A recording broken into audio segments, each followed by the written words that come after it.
이제 우리 하나님 말씀을 함께 보겠습니다. 히브리서 5장 7절 말씀입니다. 사랑하는 우리 아이들이 정말 뒤에 기도하는 우리가 있다는 것만 생각하고 믿음으로 굳건히 걸어갔으면 좋겠어요.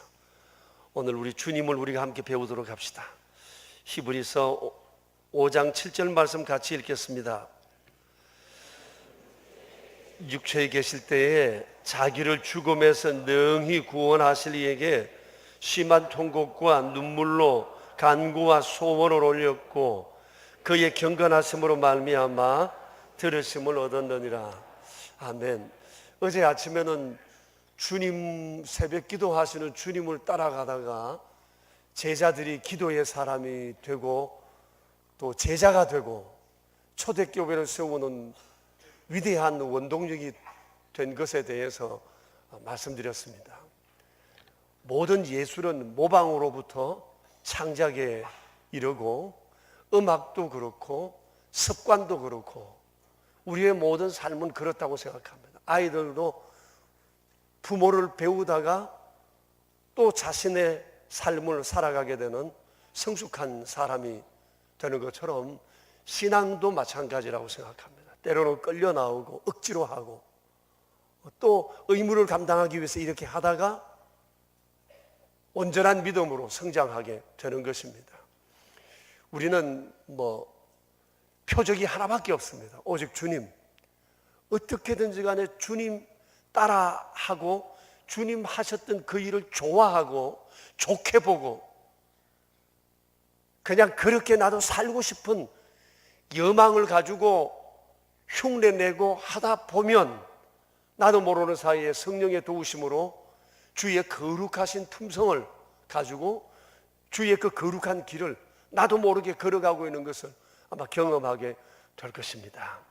그래서 오늘도 우리가 이 히브리서 5장 7절 말씀을 통해서 주님의 그 길을 걷고 그 삶을 배웠으면 좋겠어요. 그래서 오늘은 우리가 읽은 이 7절 말씀 가운데에서 앞부분 그가 육체에 계셨을 때라는 요 구절을 중심해서 여러분 말씀드리겠어요. 오늘 이 말씀이 우리에게 큰 영감이 되기를 바랍니다. 그가 육체에 계셨다. 이거 굉장한 선언이라는 사실을 여러분 아셔야 돼요. 그가 육체에 계셨다는 이 말씀은 달리 말하면 육체에 계시기 위해 오셨다는 얘기예요. 이건 여러분 파격적인 일이에요. 왜냐하면 주님은 육체에 거할 수 없으신 분이시기 때문에 그래요. 주님은 영이세요. 영은 육체라는 이 틀 속에 가두어 둘 수가 없어요. 육은 모든 것에서 다 제한되어 있기 때문에 그렇습니다. 그런데 영은 무한하세요. 무한하신 분이 육체에 거하시기 위해서 세상에 오셨다. 육체에 거하셨다라고 하는 것은 굉장한 선언이라는 사실을 아셔야 돼요. 주님은 시작도 끝도 없으신 분이시고 나는 스스로 존재하는 분이라고 말씀을 하셨습니다. 그런 주님께서 육체를 입으셨다라고 하는 거예요. 또 주님이 육체를 입으실 수 없는 이유는 주님은 거룩하시기 때문이에요. 육은 세속적이고 죄된 것이에요. 근데 죄가 아니신 주께서 죄된 몸을 입는다는 것 자체가 이건 넌센스예요. 그래서 사람들이 이걸 이해하지 못하는 겁니다. 지금도 세상에 수많은 사람들이 어떻게 거룩함이 육이 되느냐 그 얘기예요. 또 주님은 눈으로 보실 수 없는 분이세요. 하나님을 보고는 살 자가 없다고 말씀을 하셨는데 그 주님이 육체를 입으신 거예요. 그러니 주님은 볼 수 있는 사람들이 하나님을 볼 수 있는 모습으로 세상에 나타나신 겁니다. 우리가 하나님을 이해하지 못하니까 하나님께서 우리가 이해할 수 있는 방법으로 나타나신 것이 성육신하신 성자 하나님이시라고 하는 것입니다. 그리고 주님은 세상에 오셔서 인간이 육체를 입은 인간이 가지시는 모든 생육 과정을 주님은 다 그대로 거치셨어요. 정말 상상할 수 없는 파격적 행보를 하셨다고 하는 겁니다. 우리는 가끔 높은 사람들이 어디 시장을 한번 갔다 그러면 기자들이 따라다니면서 팍팍팍팍 사진 찍고, 회사의 회장님이 직원들 식당에 와서 식판 들고 한번 했다 이래도 그게 뉴스가 되는 그런 판인데, 사람이 아니신 하나님이, 그 거룩하신 하나님께서 시작도 끝도 없으신 그분이 육체를 입고 오셨다. 이건 정말 파격적이 아닐 수가 없다고 하는 겁니다. 근데 주님이 육체를 입으신 이유는 딱 하나예요. 그게 뭐죠? 우리를 살리시려고. 너 이름이 뭐냐? 대표로 말한 거냐?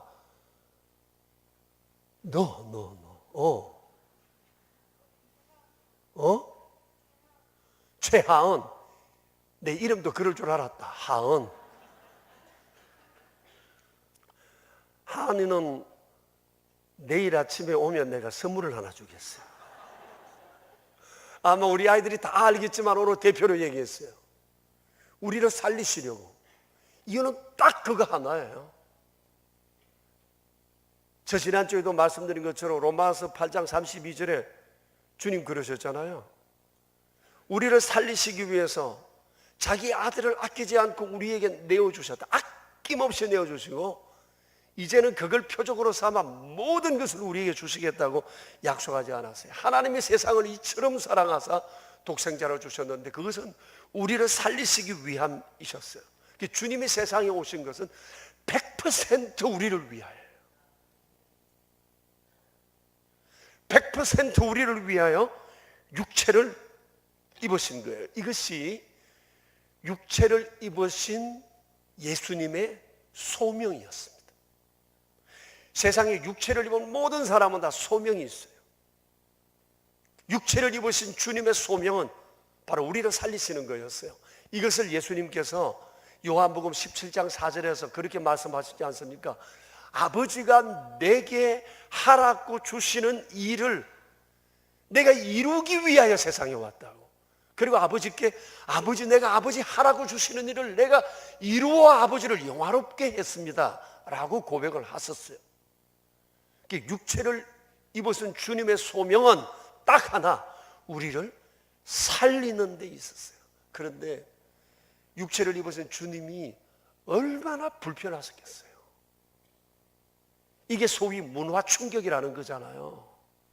육체가 아니신 분이 육체를 입으셨으니 너무 불편하셨을 거예요. 우리가 때로 오지라고 일컬어지는 곳에 며칠은 가서 탐험을 하거나 여행을 하지만 그곳에서 그쪽에 호적을 가지고 그 나라 시민이여 살아라고 그러면 우리는 못 삽니다. 벌써 우리는 좋은 걸 너무 많이 봤기 때문에. 아니 어디 갔는데 휴대폰만 다 수거해가지고 며칠 동안 휴대폰 쓰지 못하기만 해도 그걸 못 견뎌 해요. 저는 뭐 휴대폰을 사용하지 않으니까 휴대폰에 대한 뭐 좋은 점도 모르고 나쁜 점도 모르고 살아요. 근데 어디 가면 막 전부 다 휴대폰 없으면 못 살아. 막 전부 다 막 사람 얼굴도 안 봐. 이거 보고 얘기하고 막 모이면 전부 다 이거만 해요. 차 마시면서도 이거예요. 어디 가도 이거밖에 없어. 근데 이걸 하지 못하게 딱 멈춰보세요.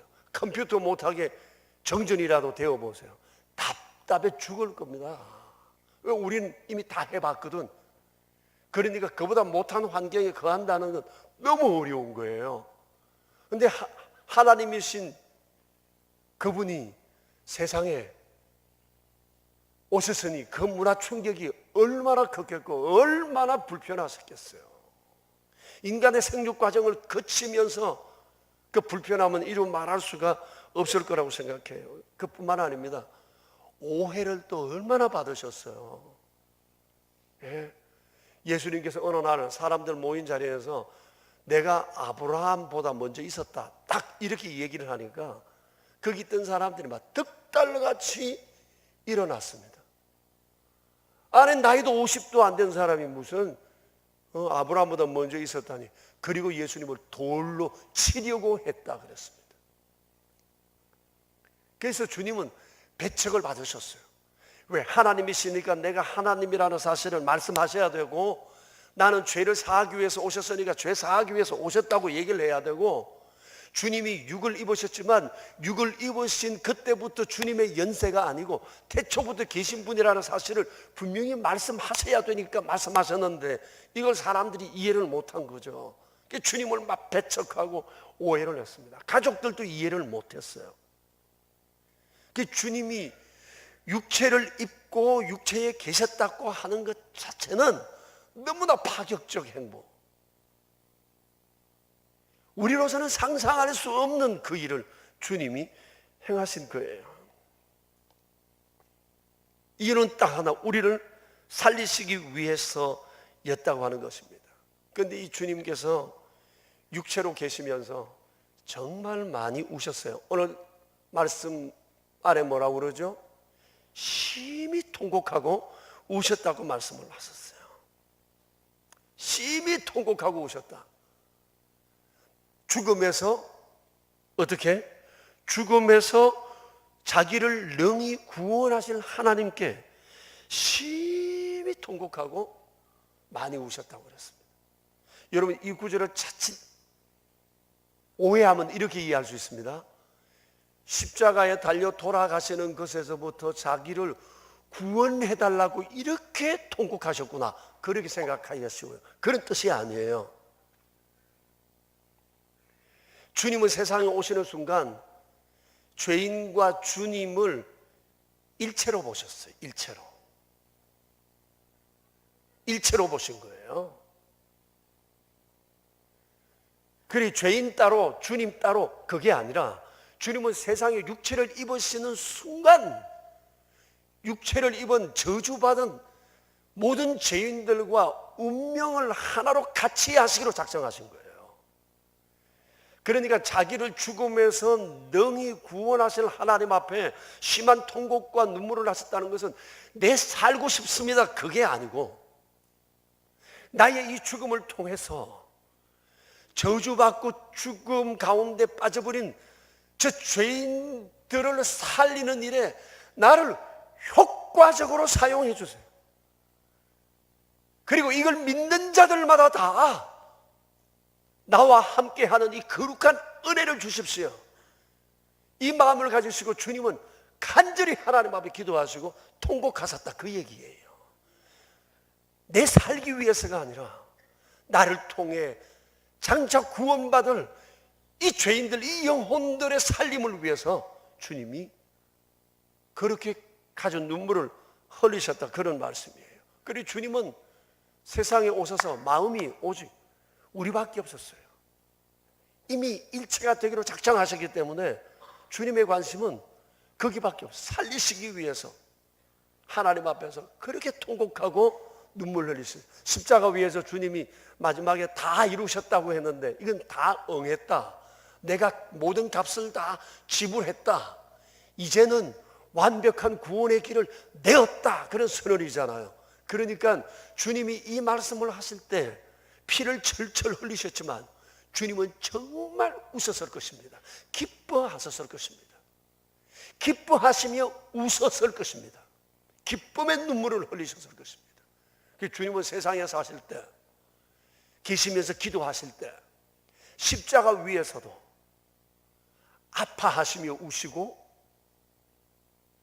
잘 되는 것을 보고 우시고 기뻐 우시고, 우리는 곧 주님의 눈물이 살려낸 결정체라 말할 수가 있어요.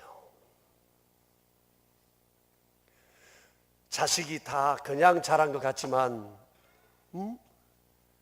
우리를 이렇게 키우시기 위해서 부모님은 피눈물을 흘리셨잖아요. 잘못하면 아파하며 울고, 잘하면 기뻐하며 우는 거죠. 우리가 그냥 된 게 아니지 않습니까? 부모님의 수많은 눈물이 우리를 이렇게 키워내었어요. 마찬가지로 하나님께서 죄인된 우리를 키워내신 것, 이렇게 구원하신 것은 주님의 그 수많은 피 눈물이 있었다는 것, 우리가 이것을 잊어버리면 안 돼요. 그래서 주님이 육체를 입으시고 대신 저주를 받으심으로 인해 저주받을 우리가 존귀한 사람이 된 겁니다. 우리의 육체도 존귀한 육이 된 거예요. 주님이 거룩한 몸으로 대신 저주받으시고 이제 저주받을 우리, 죽을 수밖에 없는 우리 육체가 주님의 그 거룩하심이 전가돼요. 우리가 이제 주님을 닮고 주님의 피값으로 우리가 이제 존귀한 육체가 된 거예요. 존귀한 자가 된 거예요. 여러분, 이 사실을 우리가 절대 잊어버리면 안 돼요. 그렇기 때문에 우리에게 이제 사명이 생겼습니다. 이제 이 존귀한 육체, 거룩함을 입은 육체로 우리가 어떻게 살아야 할 것인가 라고 하는 거예요. 좀 전에 말씀드린 것처럼 주님이 육체를 입으시고 세상에 오시고 육체 가운데 계신 주님께서 육체를 입은 자로서의 소명이 있으셨어요. 그건 백성을 살리시려는 거였어요. 그러므로 이 거룩한 육체를 그리스도로 말미암아 입게 된 우리가 이제 해야 할 일은 뭐예요? 저주받을 나 위에 저주받으시고 나를 존귀한 자로 만들어주신 이 거룩하신 하나님을 세상에 말하는 자 되는 것, 이게 이 육체를 입은 우리가 해야 할 매우 중요한 일이라는 사실을 아셔야 돼요. 이 존귀한 육체를 입은 우리가 해야 할 소명은 하나예요. 주님을 높이는 겁니다. 세세무궁토록 그분의 이름과 그분이 하신 일을 세상에 날마다 드러내며 사는 것, 이것이 우리가 해야 할 아주 중요한 일이에요. 그래서 성경에는 먹든지 마시든지 무엇을 하든지 다 하나님의 영광을 위해서 하라, 그렇게 말씀했어요. 그런데 여러분, 그래도 우리가 존귀하게 되었다는 것, 주님을 믿는다는 것 자체가 신앙이 우리를 불편하게 할 수는 있어요. 왜? 이 세상의 여러 가지 문화적 환경은 거룩하지 않기 때문에, 세속적이기 때문에, 성경적이지 않기 때문에 이런 세상에 우리가 살면 신앙적으로 아주 불편해요. 예수님께서 거룩하신 분으로 세상에 오셔서 이 세상 가운데 사실 때 얼마나 불편하셨어요. 오해를 받으셨잖아요. 이해를 못해서 배척했잖아요. 그것처럼 그리스도로 말미암아 존귀하게 된 사람들도 세상에 살 때 신앙적 불편을 겪을 수 있어요. 믿기 때문에 욕먹을 수 있고, 믿기 때문에 왕따당할 수 있고, 믿기 때문에 사람들이 우리를 때로 배척할 수도 있어요. 거부할 수도 있어요. 믿기 때문에, 주님을 믿기 때문에.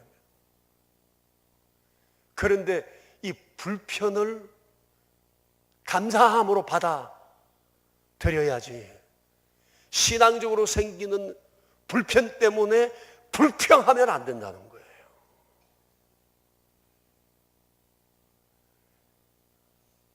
특히 우리 그리스도인들이 제일 많이 겪는 것이 주초 문제예요. 세상이 다 먹는데, 요즘 이런 거 안 하면 안 되는데, 그런데 불편해야 돼요. 다 먹어도 나는 예수님 믿기 때문에 안 먹습니다. 그로 인해서 돌아올 따가운 눈총에 대해서 불편할 줄 알아야 돼요. 왜? 주님이 불편하셨음에도 불구하고 육체 속에 계셨으니까. 그것으로 우리를 존귀하게 만들어 주셨으니까. 돈, 예수 믿는 사람은 돈도 하나님 의지대로 사용해야 되잖아요. 그 첫 번째 의지가 11조예요. 주님 그러셨어요. 모든 것이 다 내 거다. 내 것에 대한 표시를 해라. 11조를 드리라. 11조 드리면 예수 안 믿는 사람들에 비해서는 내 수입의 10분의 1이 내가 내 의지대로 사용하지 못하게 돼요. 그만큼 불편을 초래할 수 있어요. 그럼에도 불구하고 이 불평하지 않고 감수할 수 있는 믿음이 거룩함으로 바뀌어진 육체를 가진 우리가 해야 할 마땅한 의무라고 하는 겁니다. 그리스도인들은 신앙 때문에 돈이 불편해질 수 있어야 돼요. 주님이 우리를 위해서 그러셨잖아요. 취미 생활도 우리는 가려서 해야 돼요. 세상 사람 가고 싶은데 다 가고 하고 싶은 거 다 하고 먹을 수 있는 거 다 먹을 수 없어요. 주를 믿기 때문에 하지 못하는 불편함이 있어요. 그러나 그걸 불평하면 안 돼요. 우리는 그걸 안 해도 그리스도 안에서 주님이 주시는 누려야 할 은총이 너무너무 크기 때문에 그런 것입니다. 자, 여러분, 주께서 우리를 살리시려고 육체를 입으셨다. 저주받은 우리는 주께서 육체를 입으시고 십자가 지심으로 존귀한 자가 되었다. 이 놀라운 신분 상승과 상상할 수 없는 영원한 생명을 얻은 우리는 이제는 주님처럼 육체 속에 거하며 신앙 때문에 가져오는 육체의 불편을 믿음으로 감당하고 감사함으로 받아들이는 것, 이거야말로 너무나 당연한 일이다. 이제 육체를 입은 우리에게 있어서 소명은 하나밖에 없습니다. 주님은 우리를 위하여, 우리를 살리시기 위하여, 우리는 주님을 위하여. 할렐루야. 우리는 주님을 위하여, 주님은 우리를 위하여. 이거 육체를 입은 자들의 거룩한 소명이에요. 이번에 그 리우 올림픽이 끝나면서 장사는 좀 덜 됐대요. 그런데 어느 때보다도 그리스도인들의 그 믿음의 고백들은 참 많았던 때였던 것 같습니다.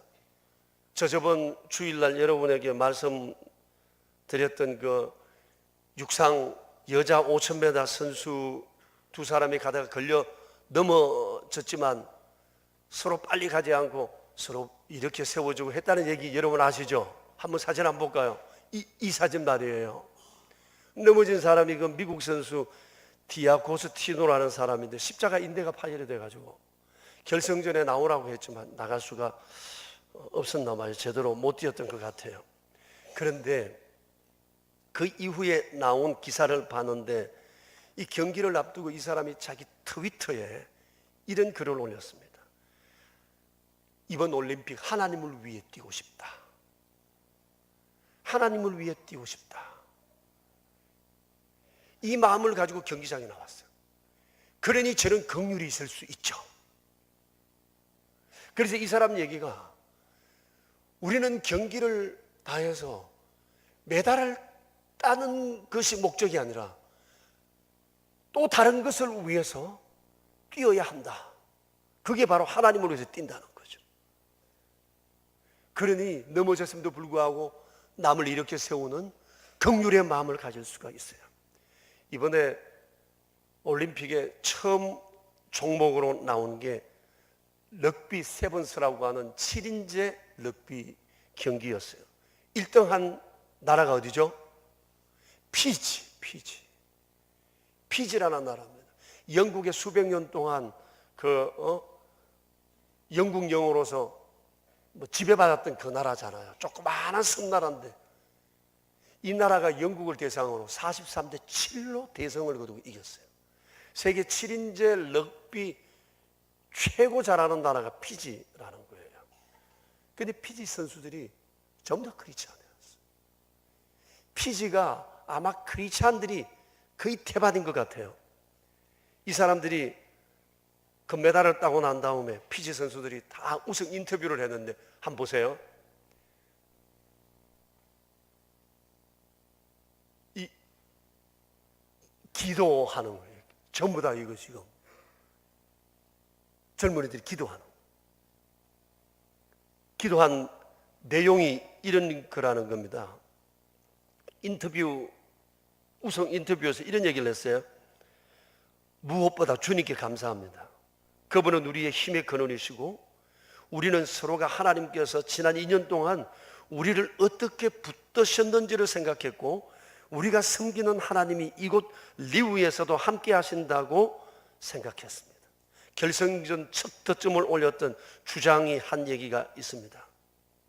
하나님께서 이 일을 하라고 우리를 부르셨다. 하나님은 우리를 선택하시고 우리를 의롭게 하시고 우리에게 오늘의 영광을 얻게 하셨다. 여러분, 이런 얘기가 그냥 고백될 수 있는 얘기가 아니잖아요. 수많은 사람들이 보는 앞에서 이리 찔러도 하나님, 저리 찔러도 하나님이에요. 네이마르라는 선수 아시죠? 알지, 너희들은. 세계 아주 우수한 축구 선수 가운데 몇 사람 가운데 한 사람이에요. 연봉도 꽤 높고, 이번에 브라질 주장으로서 그 사람이 뭐 한 골 넣고 마지막도 승부차기에서도 넣고 이래가지고 영웅이 된 사람이에요. 네이마르. 근데 이 사람이 독실한 크리스찬이더만요. 골 넣고 난 다음에 그가 주님 앞에 기도했어요. 그리고 시상대에 올라왔는데 이 사람 모습 한번 보세요. 이게 뭐죠? 이게 시상대 올라서 금메달 받았는데 띠를 둘러서 뭐라고 써놨어요? 100% 지저스. 놀랍지 않으세요? 난 왜 이 사람이 인상이 좋더라니? 평소부터. 그 인상이 참 선하게 생겼어요. 뛰는데 보면 전에도 한번 차여가지고 얼마나 그 사람이 병고에 시달려서요. 허리가 뭐 분절해질 정도로 됐어도 원망하지 않고 그랬던 적이 있잖아요. 별로 관심이 없으시구나. 네. 이 밴드 100% 지수. 어떻게 이런 생각을 할 수 있었을까요, 여러분? 예? 이뻐, 네이마르. 예. 여러분, 육체를 입은 우리가 세상 살면서 할 수 있는 일이 뭐예요? 100% 지저스. 주님을 100%로 지지하고 주님을 내 인생에서 드러내기 위해서 하는 거. 이거 외에 우리의 목적은 없어요. 돈 버는 이유, 공부하는 이유, 살아가는 이유, 밥 먹는 모든 이유, 우리의 모든 사회적인 활동의 이유는 100% 지저스를 위해서예요. 오직 주님을 위해서. 왜? 주님이 거룩하시면서도 우리를 위하여 100% 자신을 다 주셨어요. 우리를 살리시기 위해서 눈물을 흘리셨어요. 이제 우리가 해야 할 일은 100% 지저스, 우리 주님을 위해서 육체를 입은 내가 이 육체를 통해 무엇을 어떻게 할까? 이게 우리의 고민이 되어야 하는 것이에요. 이걸 위해서 심한 통곡과 눈물을 흘려보는 우리가 되기를 축복합니다.